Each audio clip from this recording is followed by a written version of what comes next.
संदर्भ। आतंकवाद, टेररिज्म अपने सभी रूपों में अस्वीकार्य है और इसे कभी भी उचित नहीं ठहराया जा सकता है।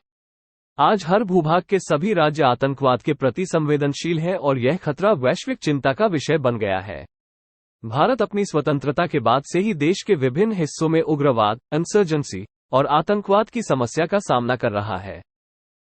आतंकवादी समूह उन्नत और परिष्कृत तकनीकों को अपनाते हुए विभिन्न आतंकवादी गतिविधियों का सहारा लेते रहे हैं, जो उनकी गतिविधियों को और अधिक नृशंस बना देते हैं। इस परिदृश्य में भारत को वैश्विक आतंकवाद विरोधी रणनीति के अनुरूप सीमा आतंकवाद का मुकाबला और प्रतिरोध करने के लिए समान रूप से बेहतर रणनीति विकसित करनी होगी। भारत में आतंकवाद का मुकाबला करने के लिए वर्तमान ढांचा। भारत ने हाल ही में संयुक्त राष्ट्र सुरक्षा परिषद की आतंकवाद निरोधक समिति (CTC) की एक विशेष बैठक की मेजबानी की, जो आतंकवादी उद्देश्यों के लिए नई एवं उभरती प्रौद्योगिकियों के उपयोग के निरोध, countering the use of new and emerging technologies for terrorist purpose और नो मनी फॉर टेरर के मुख्य विषय पर आयोजित थी। गैर कानूनी गतिविधियां रोकथाम अधिनियम unlawful activities prevention act UAPA 1967 को अगस्त 2019 में संशोधित किया गया था ताकि व्यक्तियों को आतंकवादी के रूप में निर्दिष्ट किया जा सके। वर्ष 2016 में भारत और संयुक्त राज्य अमेरिका ने आतंकवाद स्क्रीनिंग सूचनाओं का आदान प्रदान करने के लिए एक व्यवस्था पर हस्ताक्षर किए थे और इसके प्रवर्तन पर कार्य जारी है। केंद्र सरकार के स्तर पर राष्ट्रीय अन्वेषण अभिकरण नेशनल इन्वेस्टिगेशन एजेंसी NIA आतंकवाद का मुकाबला करने के लिए प्रमुख कानून प्रवर्तन जांच एजेंसी है। भारतीय संसद ने NIA को विदेशों में आतंकवाद के मामलों की जांच कर सकने की क्षमता प्रदान करने के लिए NIA अधिनियम 2008 में संशोधन पारित किया। राष्ट्रीय सुरक्षा गार्ड NSG एकमात्र संघीय आकस्मिक बल के रूप में राष्ट्रव्यापी प्रतिक्रिया के लिए अधिदेश रखता है। विधि व्यवस्था राज्य सूची का विषय है और भारत की विभिन्न राज्य सरकारें कानून एवं व्यवस्था के लिए जिम्मेदार बनी हुई हैं। भारत की राज्य स्तरीय कानून प्रवर्तन एजेंसियां आतंकवादी कृत्यों का पता लगाने, उनके निवारण और रोकथाम में महत्वपूर्ण भूमिका निभाती हैं।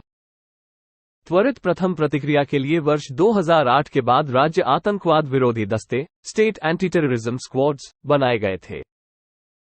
आतंकवाद का मुकाबला करने की राह की चुनौतियां। आतंकवाद का वित्तपोषण। अंतर्राष्ट्रीय मुद्रा कोष और विश्व बैंक के अनुमान के अनुसार अपराधियों द्वारा प्रति वर्ष $4 ट्रिलियन तक की मनी लॉन्ड्रिंग की जाती है। आतंकवादियों द्वारा धन के लेन देन को दान और वैकल्पिक प्रेषण विधियों के माध्यम से छुपाया जाता है। यह अंतर्राष्ट्रीय वित्तीय प्रणाली को कलंकित करता है और प्रणाली की अखंडता में जनता के भरोसे को कम करता है। कई राज्यों पर आतंकवादी संगठनों को प्रायोजित करने और आतंकवाद के वैश्विक खतरे में योगदान देने का भी आरोप है। इसके अलावा क्रिप्टोकरेंसी के विनियमन की कमी इसे आतंकवादियों के लिए अनुकूल ब्रीडिंग ग्राउंड बना सकती है। आतंकवाद निरोध का राजनीतिकरण। आतंकवादियों की पहचान के संबंध में संयुक्त राष्ट्र सुरक्षा परिषद के सदस्यों P5 ने अलग अलग स्तर की वीटो शक्ति का प्रयोग किया है। इसके साथ ही आतंकवाद के संगठन के संबंध में इसकी कोई सार्वभौमिक रूप से स्वीकृत परिभाषा नहीं है, इसलिए किसी गतिविधि कृत्य विशेष को आतंकवादी कृत्य के रूप में वर्गीकृत करना कठिन है, जो फिर आतंकवादियों को एक बढ़त प्रदान करती है और कुछ देशों को चुप रहने तथा वैश्विक संस्थाओं के पटल पर किसी भी कार्रवाई को वीटो करने का अवसर देती है। आतंकवादियों द्वारा उभरती प्रौद्योगिकी का उपयोग। कंप्यूटिंग और दूरसंचार में व्यापक इंटरनेट पहुंच, एंड-टू-एंड एन्क्रिप्शन और वर्चुअल प्राइवेट नेटवर्क (VPN) जैसे नवाचारों ने दुनिया भर में बड़ी संख्या में कट्टरपंथी व्यक्तियों के लिए नई प्रकार की गतिविधियों को संभव बना दिया है, जो खतरे में योगदान दे रहा है। आतंकवाद की social networking. Social media platform आतंकी नेटवर्क और उनके वैचारिक सहयात्रियों के टूलकिट में शक्तिशाली उपकरणों में बदल गए हैं। इसके अलावा लोन वुल्फ हमलावरों ने नई तकनीकों तक पहुंच प्राप्त कर अपनी क्षमताओं में उल्लेखनीय वृद्धि कर ली है। जैव आतंकवाद। जैव प्रौद्योगिकी मानव जाति के लिए वरदान है, लेकिन यह एक बड़ा खतरा भी है क्योंकि जैविक एजेंटों की छोटी मात्रा को आसानी से छिपाया जा सकता है, इसका परिवहन किया जा सकता है और इसे कमजोर आबादी पर छोड़ा जा सकता है। विश्व भर में खाद्य सुरक्षा को बाधित करने के लिए उष्णकटिबंधीय कृषि रोगजनकों या कीटों को भी एंटी क्रॉप एजेंटों के रूप में भी इस्तेमाल किया जा सकता है। आगे की राह।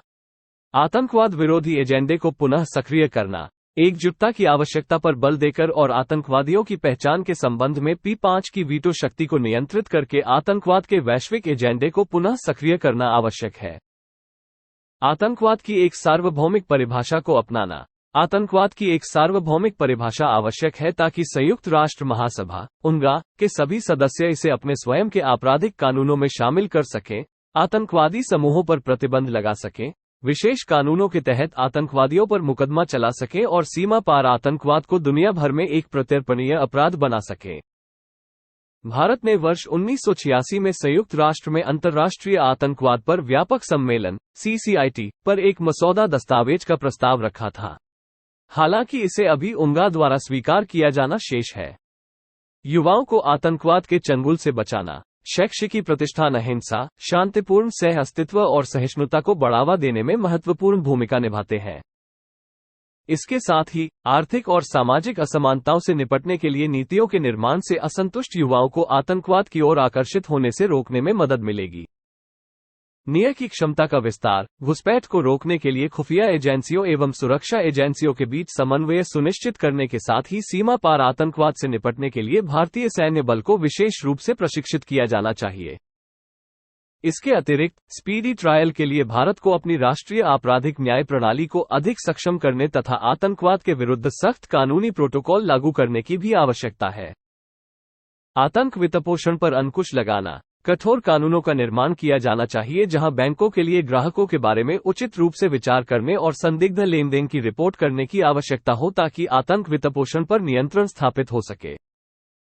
इसके साथ ही भारत क्रिप्टोकरेंसी को विनियमित करने की दिशा में भी आगे बढ़ सकता है। अभ्यास प्रश्न। भारत में आतंकवाद का मुकाबला करने के लिए मौजूदा ढांचे की चर्चा कीजिए। इसके साथ ही सुझाव दें कि अंतर्राष्ट्रीय आतंकवाद पर व्यापक सम्मेलन CCIT आतंकवाद से संबंधित मुद्दों को संबोधित करने में कैसे मदद कर सकता है।